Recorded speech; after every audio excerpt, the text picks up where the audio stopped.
So this evening, the topic is the love that liberates.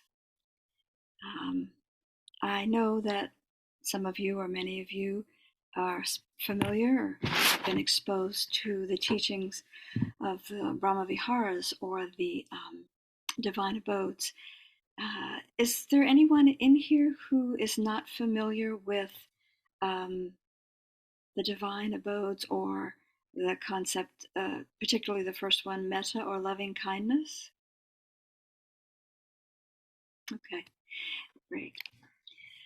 So this won't be foreign, but it's always good, I think, to really just look again at what this is and to continue to let it sink in. So, love. The English poet Robert Browning said, "Take away love, and the earth is a tomb." Novelist and poet Oscar Wilde says, "Who, being loved, is poor?" The Beatles said, "All you need is love." Rapper Ice-T says, "Passion makes the world go round. Love is what makes the world safe."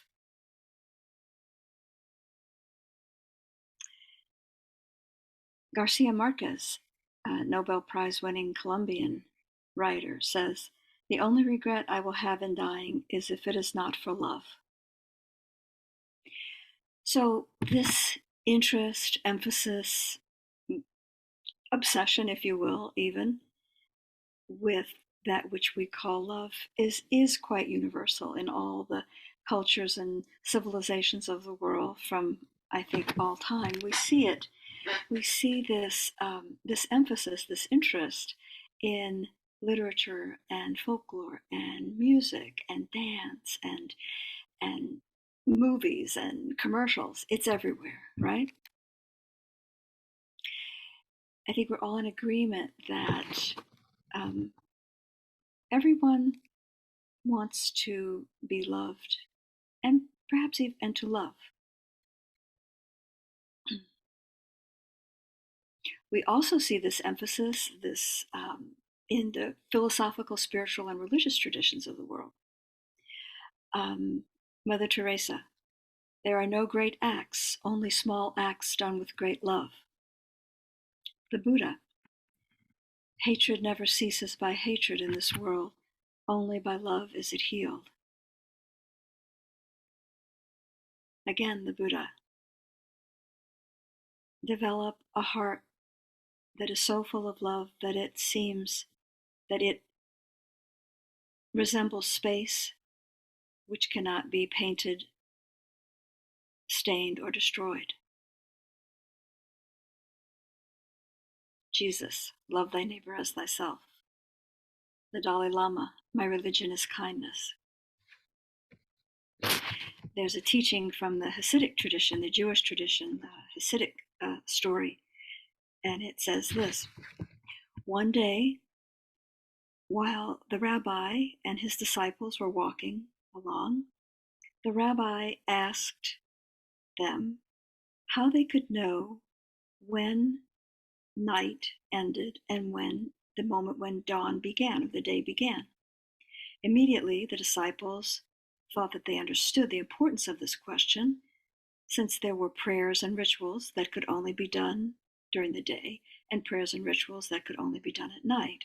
And therefore, it was important to know the moment when night ended and day began.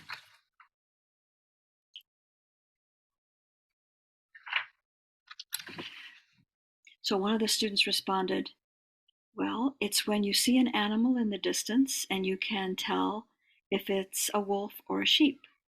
And the rabbi said, "No." And they continued walking. Then another disciple said, "Well, it's when you look at a tree and there's enough light that you can tell whether it's a mango or an apple." And the rabbi said, "No, that's not correct either." And then there was a long silence. So the students then said, well, tell us how we can know the precise moment when the day dawns. And the rabbi said, it's when you look into the eyes of a man and in his face you see your brother. It's when you look into the eyes of a woman and in her face you see your sister. If you are not capable of this, then whatever the hour, it is still dark. So, let's talk about this thing called love. But what kind of love? Not the concept of love that we have been given or sold in many cases by society and commercials and Hallmark and that sort of thing. The idealized version of love, oh, I can't live without you, and I have searched for you all my life. That can be very nice, but not so liberating. Nor is it the other extreme, where the cynical view of love, where we say, true love doesn't exist. If you love, you only get hurt. I don't want to be vulnerable. It's mushy, or I'm not going to fall for that. Which of course reflects a bit of an attitude of fear and aversion. So these kinds of ideas about love are very small.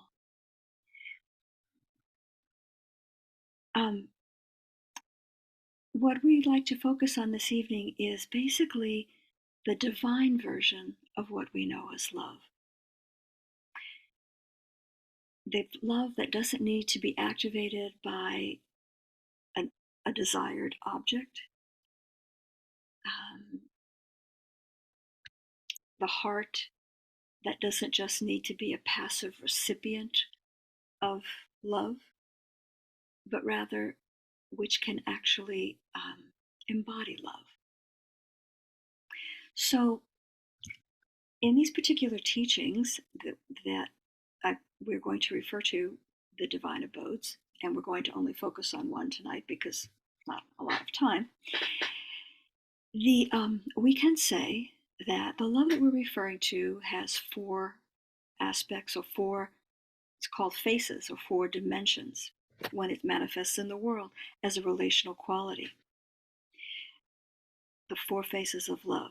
Now, you probably already know this, but the word Brahma Vihara, which is one of the terms that we use, Brahma refers to God or God or divine, and Vihara means a dwelling place, a place where one dwells. It could be a monastery, a home, one's home. So basically, divine abodes are what qualities that can be our dwelling place in the world, where our hearts can live. There's also the term the immeasurables. The immeasurables refer to these four dimensions of love because there are no limits in terms of what they can include. No, they include everything and all beings. So, again, these four can be our home in the world, our internal home. And what are they? They are metta, loving kindness; karuna, compassion; mudita is appreciative joy; and upekkha, which is equanimity. So the reason we say that these are four faces of love, or four aspects or dimensions of the kind of same thing, is that when metta, this loving kindness, this warmth, this sense of friendliness, a sense of goodwill, when it meets suffering, it becomes compassion. And when it meets joy, it shares that joy. And then equanimity is this warmth, this warm balance that allows us to hold both the suffering and the joy without losing our balance, without falling into reactivity. So these are sublime emotions, qualities that are ennobling, for the heart. Sometimes it's said, or I've heard it said, that metta is, loving kindness is the love that extends itself in the world. Compassion is the love that responds. Appreciative joy is the love that appreciates. And equanimity is the love that allows things to be as they are.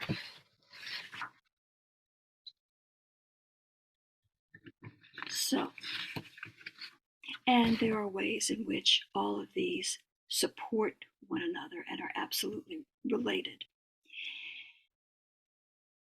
So let's look at metta. Let's look at what loving kindness actually really is. So the word metta comes from Sanskrit, the word mita or maitri, which is a verb that refers to friendliness or being a friend. It is very commonly translated as loving kindness, often also goodwill. That's a very good way to describe it, or even just love. So we might say, if we were going to give a definition before we kind of just list characteristics, we might say that metta, M-E-T-T-A, is radiant and unconditional warmth, independent of our likes and preferences, that prevents us from closing our hearts to life and to others. Now, that's very beautiful, I think. Now, of course, it's good to see that we can describe this in other terms, because clearly there can be degrees of love, degrees of kindness and goodness. For example, we are probably not going to feel some profound love for every stranger that walks by on the street, but we can feel goodwill. We can wish someone well, even people that we don't like. We can still wish for their well-being. So it's important to keep that in mind, right? This warm connection that wishes for happiness and well-being for others and for ourselves as well. So I'm going to use the word more than anything. I'm going to use the word in Pali, metta. I also use goodwill, loving kindness, and I'll use metta mostly, but again, I will use the word love. And sometimes people tend to reject the use of the word love in this context, or even in general, because love has so many interpretations and so many associations, and it's been so corrupted and disrupted and constructed and deconstructed and so forth, that people think, what does it mean? It means nothing, right? But that's exactly one of the reasons why I do like to use it in addition to these other terms, because I think we need to retake the power of the word love. It's a very, very powerful word. And, let's be honest. I guess unless you have some mental problem, we do all know what it's like to love and to be loved, and we want to love and to be loved. It's a very important part of human life. Think about the things that you have done for love. Some of them perhaps noble and skillful, maybe some others not so noble and not so skillful. But love can motivate in us what nothing else can. So let's just talk very specifically, was kind of in a list sort of fashion, talk about the functions, the characteristics, the role of metta in practice. So metta is essentially an opening of the heart, a heart which is open and spacious, but with certain characteristics. And without this warmth, warm friendliness, this loving kindness, this goodwill, the other dimensions of love, which we mentioned before, would be impossible. Okay? So these, if we want to call them qualities, if we want to call them sublime emotions, we can, as long as we remember that these are not reactive emotions. They are emotions that respond, not reactive qualities, but qualities that respond. Um, and unlike reactive emotions, which is something we all have experience with, I think, on a daily basis, unlike those reactive emotions, they do not arise from habitual patterns or a sense of self, strong sense of self, nor from hidden agendas or any sort of unconscious motives, unskillful motives. These qualities do not have the self, do not have the I as the principal point of reference, as their principal point of reference just in general. And therefore, they can undermine our self-absorption. So, loving kindness or metta, let's say some of the things that it is. It's unlimited. It is without preference or prejudice. It doesn't create barriers. So, metta does not say, my goodwill is for you, but it's not for you over here.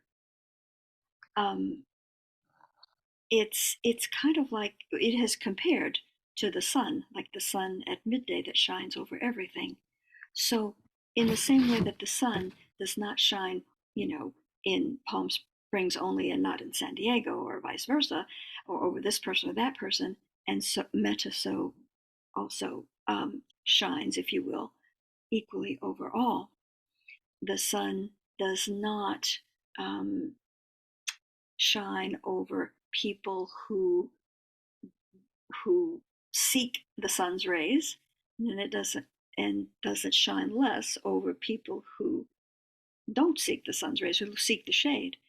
So again, it's the idea is that it's without preference and is unconditional, and it expects nothing in return. It's independent. It shines on others. It shines from our heart, independent of what we get back, of what we receive from it.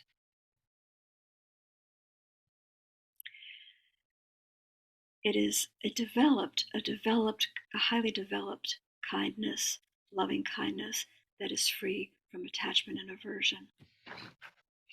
So we said it is unconditional and without expectations.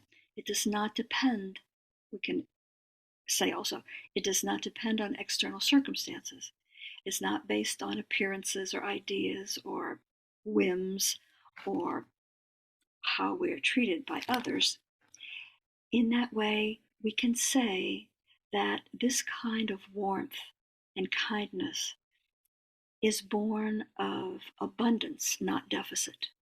Abundance and not deficit. And I think that that's really a crucial thing to see, because many times in our lives, in our relationships, even though I don't know that we're consciously aware of it, our kindness or our goodwill or our love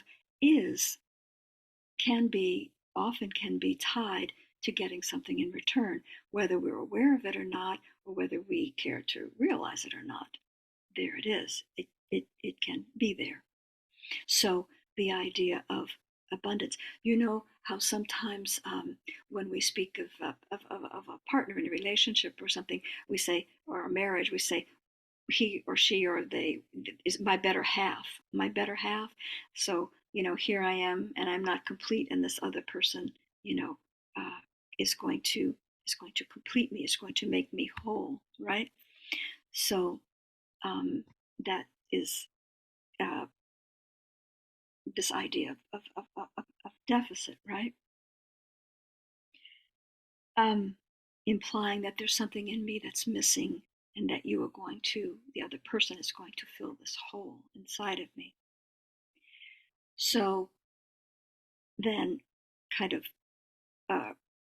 continuing with that notion, then this kind of love, this kind of goodwill, this kind of warmth does not need a loved object or a desired object, a reason for being, or even a justification. And the reason for that is because it's not a thing. It's not a thing. It is a way of being, or a capacity. We might even say a posture, in the same way that we can move through the world in attention, in in mindfulness. We can establish ourselves in mindfulness. We can establish ourselves with this posture and move through the world.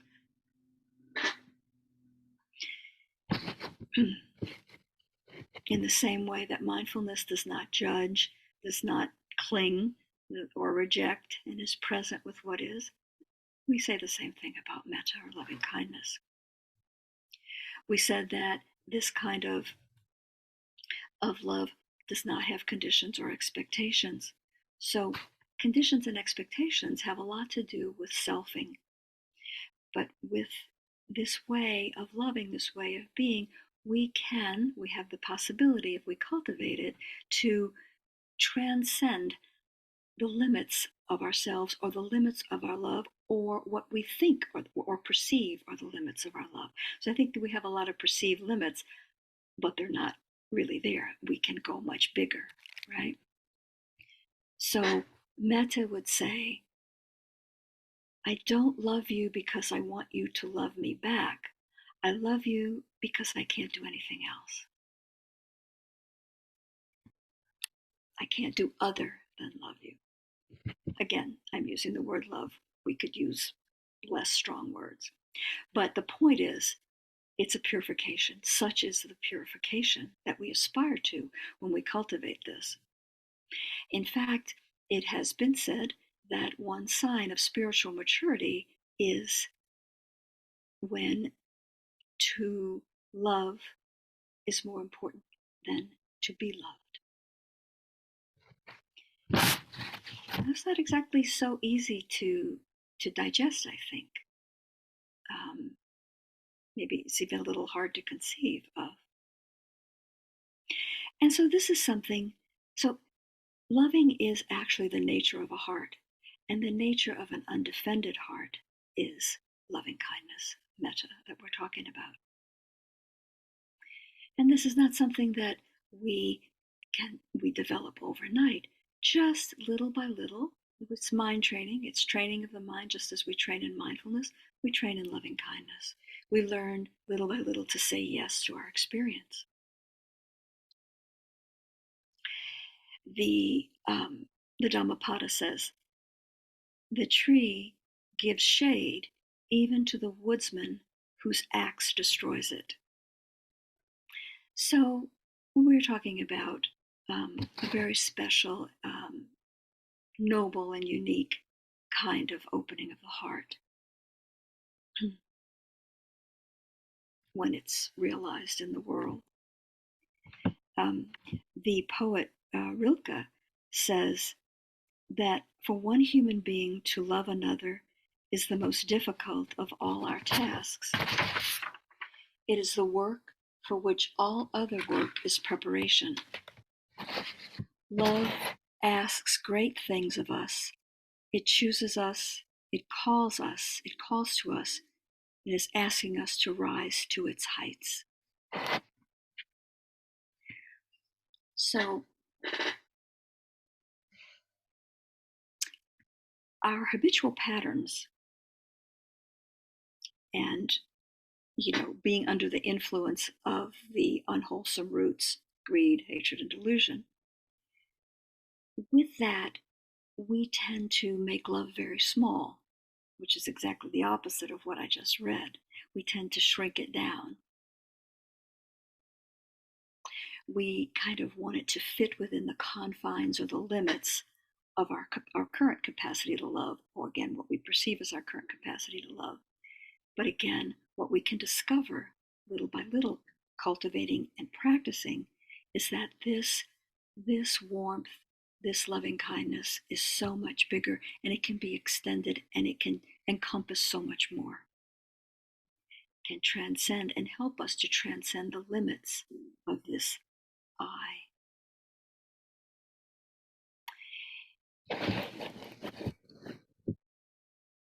We can also remember, knowing that metta is an opening of the heart, a spacious heart, a heart that is free of aversion and ill will, we can remember that all of the aspects or the factors of the Noble Eightfold Path we think about those, none of these factors could be cultivated without goodwill.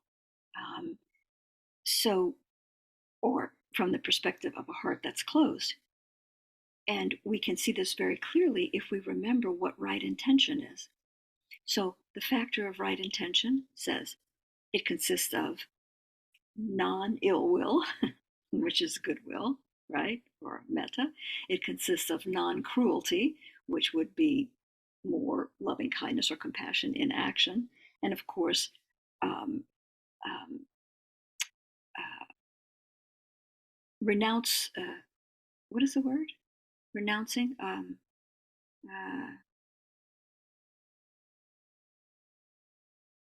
is that the word? Is it? We have the word renounce, to renounce something. What's the noun for to renounce? Renunciation. Renunciation. That's what I was trying to think of.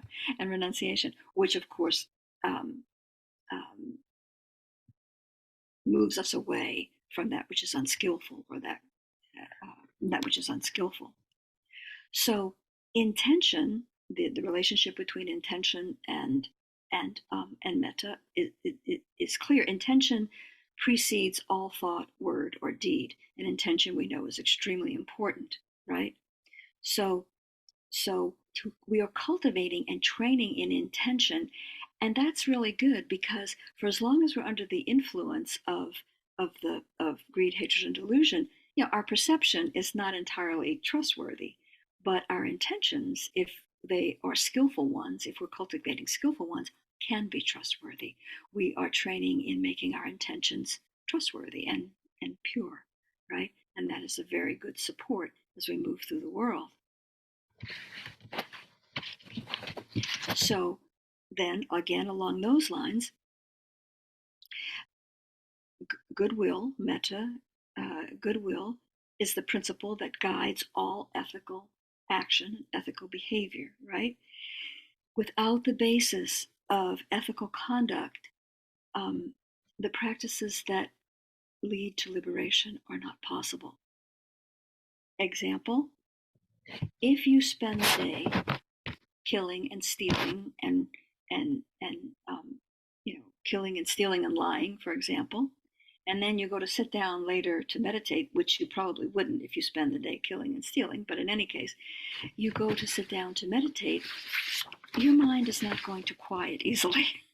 You're going to be thinking about the consequences of your actions, of the possible consequences, how to cover your lies, how to cover your tracks, and so forth and so on. So ethical conduct is constructed, is um, um, totally based on a heart that is open and spacious and kind. No. So metta is an indispensable element that underlies all meditative development. In fact, um, ethical conduct, sila, some of you may know that word, is um, one of the great supports for concentration. Now, we said that metta is a training of the mind and the heart. So the phrase that is often used is inclining the mind. I'm sure you've heard that. We do have to train the mind to have this warm receptiveness to all of our experience, because some of our experience is not easy. It's challenging, it's painful, and those kinds of experiences, it's very hard to have a warm kind of acceptance to those. It's also hard, or can be, maybe in a different way, to have a warm receptivity and acceptance to our pleasant experiences, because what do we want to do with our pleasant experiences? We want to have more of them. We want to get more. We want to cling, and of course, metta is free of that. So either way, we train in this, right? And saying yes to our experience, to all of our experience, doesn't mean that we can't act in the world, that we can't, right wrongs or act for social justice or peace or anything like that. It doesn't mean that. What it means is to have a relationship to our experience that is not contentious, and that is not aversive. So if we're going to do good in the world, if we're going to work different things in the world, work for peace, whatever it is that we're doing, we can do that from a place of spaciousness and non-judging and non-aversion, and non-contention, as opposed to an attitude where we fight, right?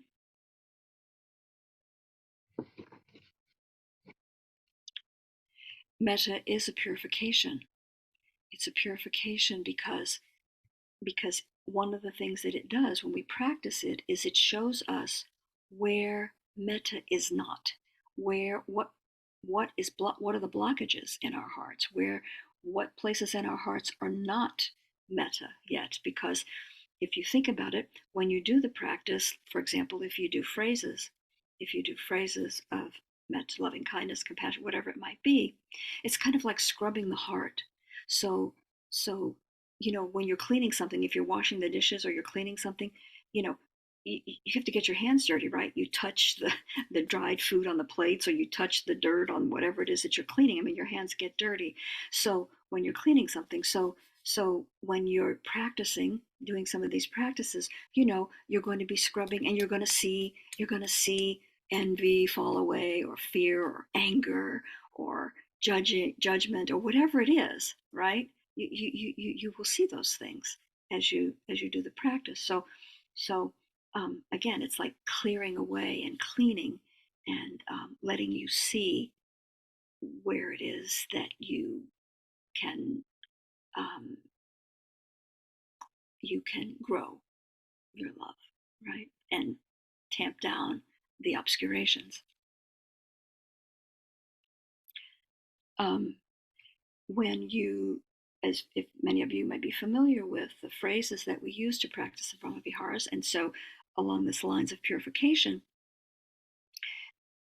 every phrase of loving kindness or compassion or appreciative joy, whatever it might be, that we say can be replacing an unskillful thought, right? And every moment or habitual thought that's not particularly conducive to anything, those phrases, every time those phrases replace the habitual phrases or unskillful phrases, those are moments of purification.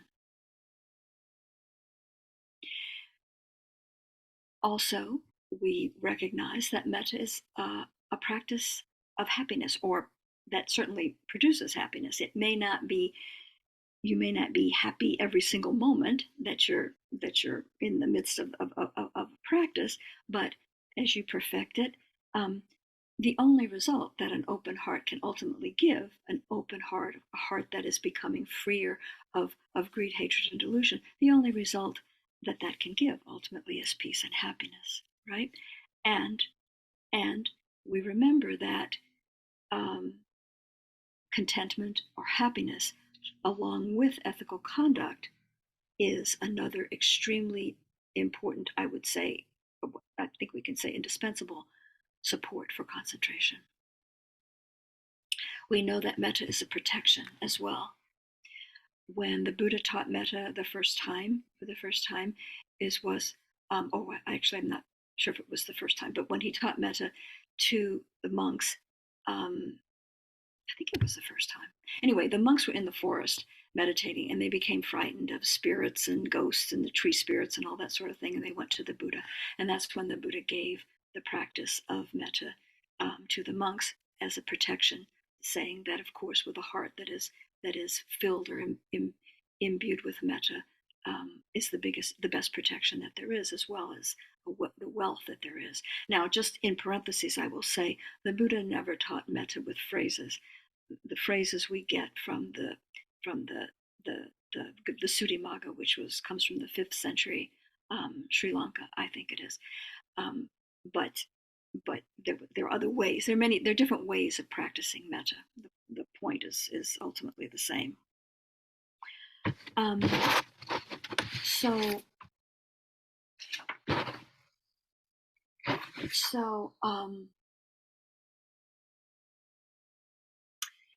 the other thing is, just in terms of the dynamic of how of how metta insight can work, let's just look at it like this. Um, Here's our experience. So if you, I can't see everybody because some people's cameras off, but even if your camera's off, if you make sure you have your eyes open. um, so here's our experience, right? The flow of our experience. Here it is, the flow of our experience. So with mindfulness, we recognize and we see, we turn our gaze toward, we know what our experience is, right? We can recognize it, identify it, turn our attention toward it, right? But that's not enough. What we have to do also is we have to make contact with it. We have to draw near to our experience. We have to touch it. We have to make this contact. How can we understand anything that we can't from afar, that we don't actually get close to? So what is it that allows us to make contact, especially with experiences that are difficult or challenging? We need to feel safe, right? We want to feel safe. We want to feel confident that we can do it with a more spacious heart. And what is it that allows that? Is this: the warmth, the loving kindness, the goodwill, the sense of friendliness toward our experience, so that this is what we need. This is essential. Um, and the dynamic, the way I see it, if I were going to try to show it to you, then little by little, we do this little by little with practice and development.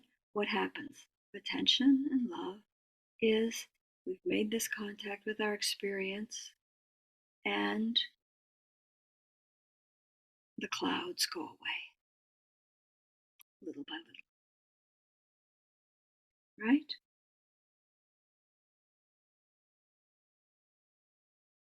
That's it. That's how it works. Again, back to the idea of safety, we could say it like this: if we don't feel safe, we won't open. If we don't open, there's no acceptance. If there's no acceptance, there's separation. And when there's separation, there is not wisdom. So, here is how uh, here's how Joseph Goldstein expresses this relationship between insight and heart, an open heart, or loving kindness.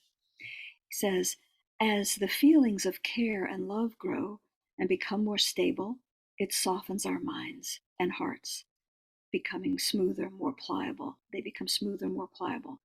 This softening leads to less reactivity, less judgments and reactive comments with respect to others and ourselves. We are less on edge. We become more patient and caring with difficulties and disturbances. As we are less reactive and less caught up in our immediate likes and dislikes, this gives more space for discerning wisdom. Then we can see more clearly because we are less reactive.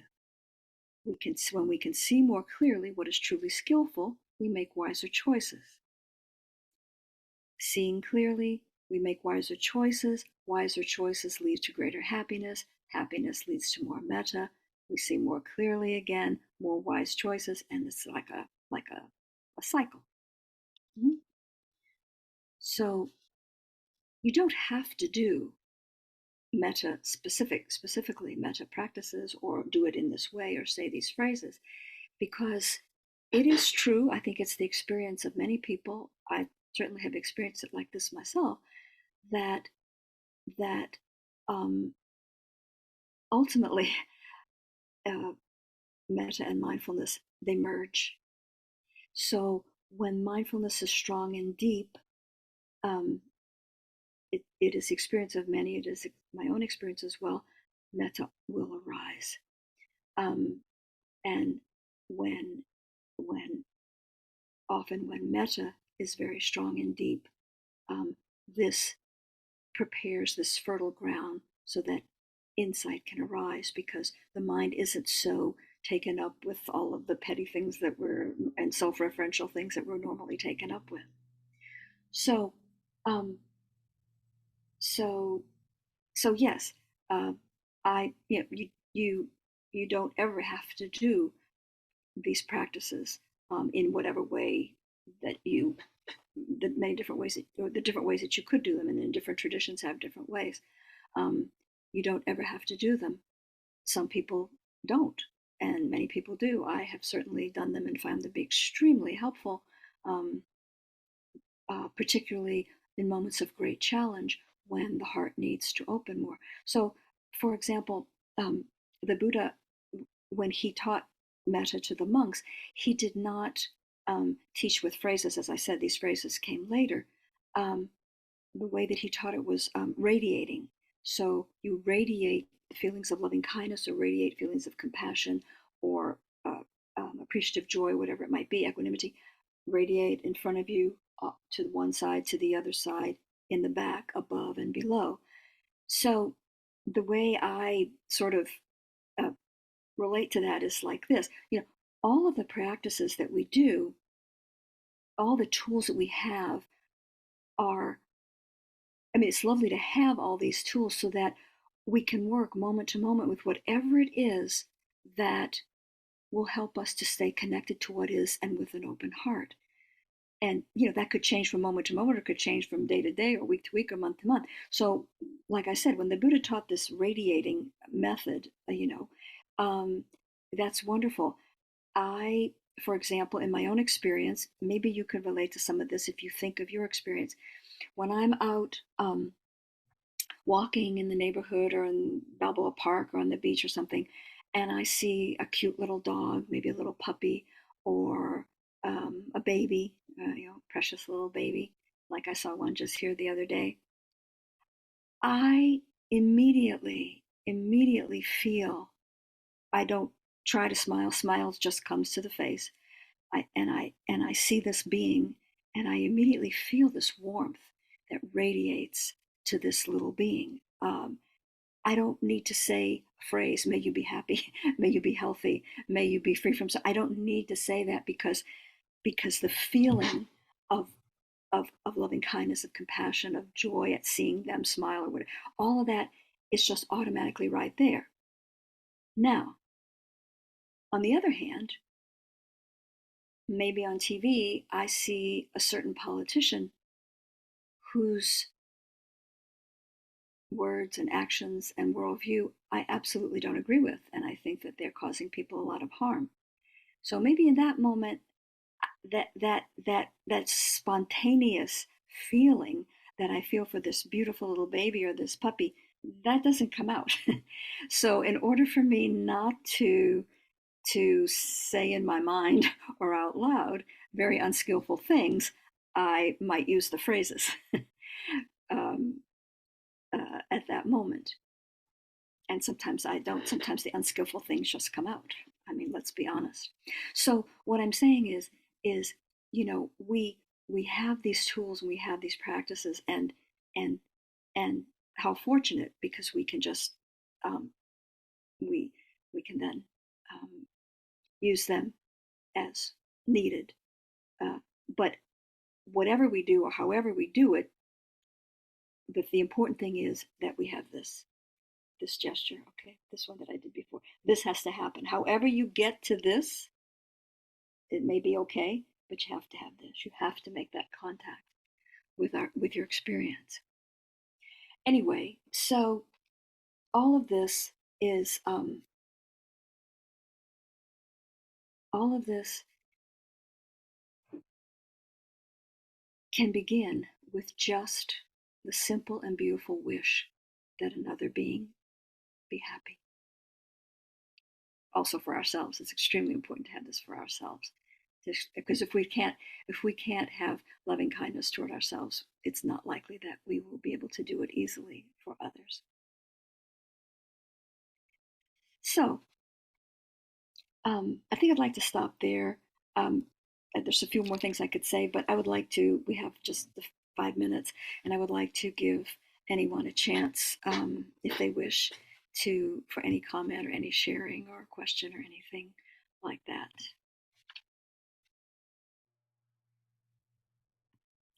All right. Okay, so I'll dedicate the merit. And before I do that, I would just like to say thank you very much for your presence and for your kind attention. It's been really lovely to see you and see your faces, your nice, smiley, handsome, and pretty faces. And perhaps we'll see each other again sometime. Oh, I think I'm supposed to remind you also about there's a Friday, Ian has a Friday meta group. Um, so just to remind you about that, maybe Doug knows more about what time or whatever. I don't know about that, but Ian did tell me to remind you about that. Uh, okay. All right. So dedicating our merit. Let me just ring us out from here.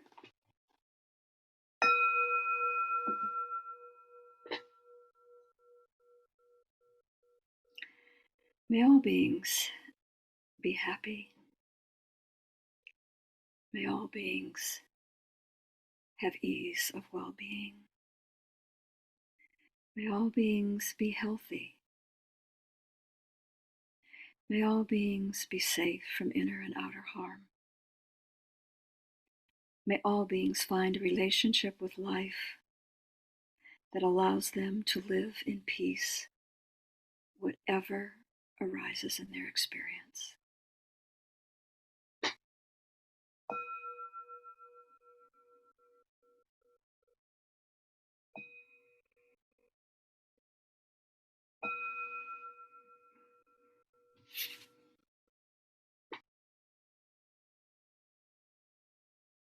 Thank you very much.